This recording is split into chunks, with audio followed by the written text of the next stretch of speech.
on a more personal Chicago question, like, what was the impact of like Vaughn dying and all that in Chicago? Like how that hit Chicago? Cause you feel me, out here when Pop died, it was crazy. Yeah. But like for me, I'm not from Chicago, and I know like Vaughn was making his way out of Chicago. So how that went out there?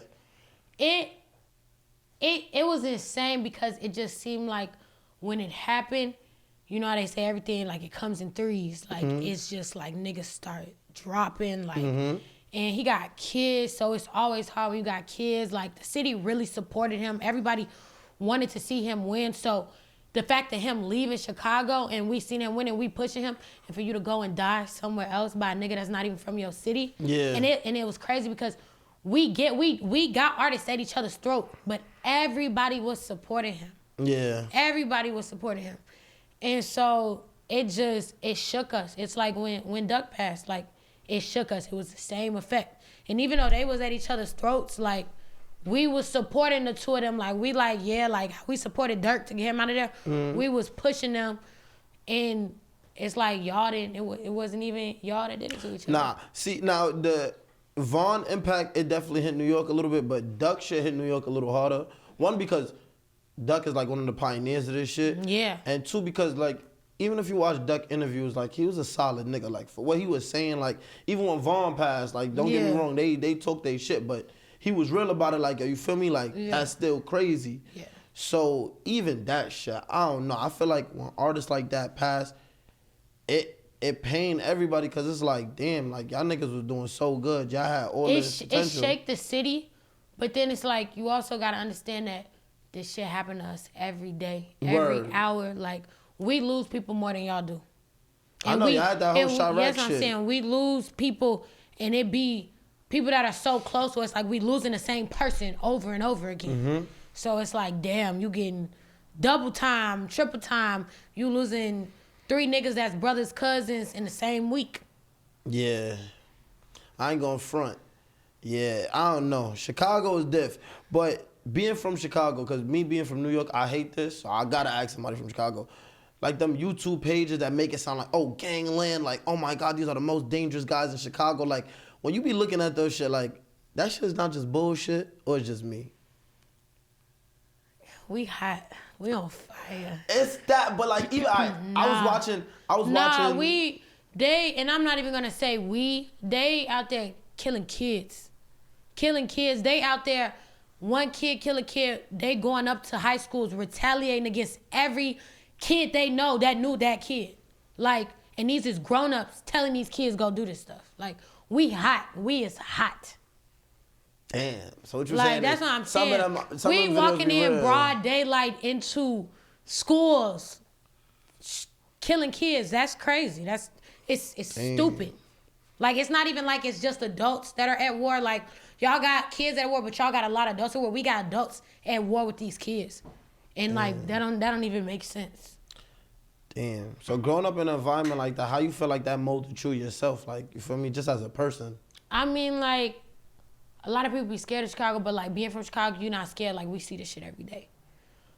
It don't really affect me. Like, I don't be scared to go outside. I don't be scared to go to the club. I don't be, cause it used to be, it happens in certain neighborhoods. This shit happen in broad daylight downtown while you shopping at Neiman's. They don't care. They popping out anywhere. And it's been lately as of COVID that niggas feel like they invincible. And it's sick, honestly. That shit's sick. And it don't make me live in fear because I'm from there. So it's like, I've lived here my entire life. I know these people. I know the people getting killed. I know the people doing killing. Like, it don't put no fear in my heart. It's an everyday thing. And it's crazy to say you're numb to it, but you get so used to it that even when you see the alerts on the news about a kid dying, it's just like, damn. Yo, I ain't gonna lie. Look, true words. I'm kind of tight Ross not here because I know Ross would have loved this. But even when me and Ross be talking, because the whole point of this podcast, other side, is two point of views, you feel me?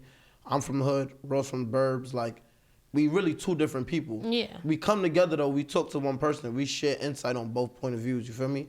But, like, it done been times, like, me and Ross talking on a personal tip, and he like, damn, I think I've been chilling with you too long. Certain shit happened, and it's like, it don't feel the same. It don't affect me the same no more. Like, and it's weird. And it's like, he used to tell me all the time, like when we first started chilling, he like, damn, bro, like I don't think that's regular. You need to see a therapist about that. But I PTSD. that's why I had to tell him. I had to tell him like, yo, I ain't gonna front. When Herb said that, I ain't gonna. That was like it's a real that was thing. the realest shit I ever heard. It's a real thing, and unless you live through it, you'll never understand. You'll never understand. It make no sense that I don't feel safe when I'm around too much people. Like yeah. people, I always tell people large groups of people make me nervous, but it's like I be there. I was about to say I'll be there. Fuck it. I could be in a group of 4 people, a nigga might drive past and shoot the whole block up. It don't matter. It don't matter. You got anywhere. I ain't gonna front. My mom told me that. She said anybody's touchable, like, and I stuck with that shit my whole life. I done seen the toughest people I think I ever met in my life get touched. So that shit just be making me look over my shoulder all the time. But I don't know, like, damn, this shit is crazy. Like, that's all you can say in a situation like this, cause and it's like sick that that's all you can say. It's sad. Yeah, that's it really just is. Like damn. But I don't know. Because it's like we see this shit too much. We do, but Feel that like shit, we in Baghdad. Word. But that shit do show character, because the fact that you could say, yo, you feel me? That's how Chicago is. You up here with a smile on your face. You in New York. You having fun. You still rapping. You trying to get the fuck out of there. It just shows. You know what's crazy? It wouldn't kill me to live in Chicago for the rest of my life. Yeah, I said that about That's New York. my home. I know how to maneuver like them my people. So it wouldn't kill me like how people like I gotta get out. But it's different for men than it is for I was about women. to say it's different because It's different. look at Dolph. Yeah. That shit, I don't know. Yeah. That shit shook the world to me, because Yeah. I didn't think Dolph was ever gonna get touched. He Yeah, was at a level of his life that his He wasn't city even wasn't supposed to outside let or that even on happen. that street shit like that. Yeah, his city was not supposed to let that happen. But it wasn't supposed to happen to Nipsey either.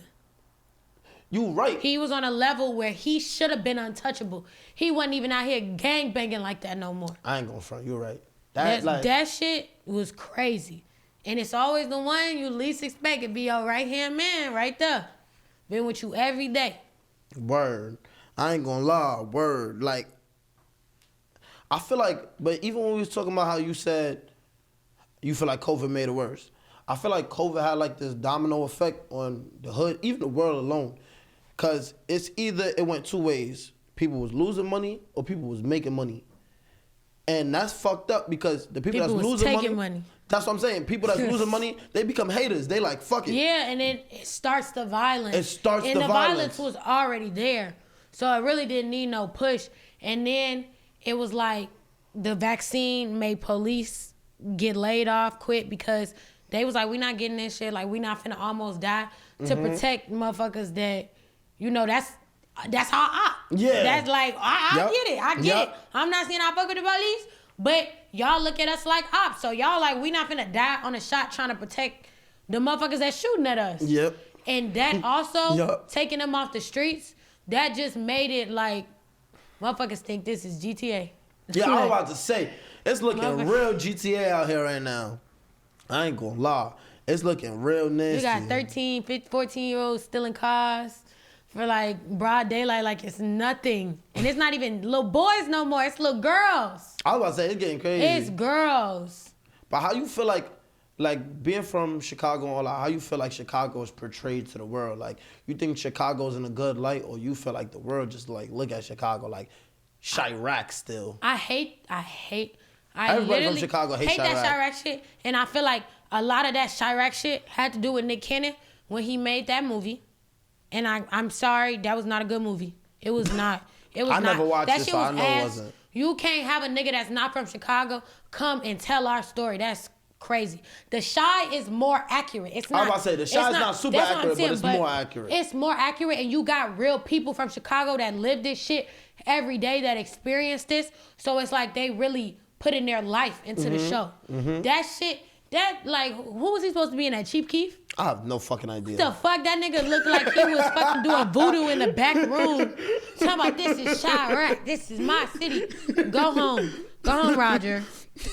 Like, that painted us in a more negative light than we were already in. Nah, definitely. And when you put a darkness on a place that's already shaded, we don't get to shine. That also hurt with being an artist, because it's like, damn, yeah, y'all got good music, but the shit that's attached to y'all, the violence that's attached to y'all, labels don't even want to deal with it. So we gonna go to New York, and they got the same sound as y'all right now.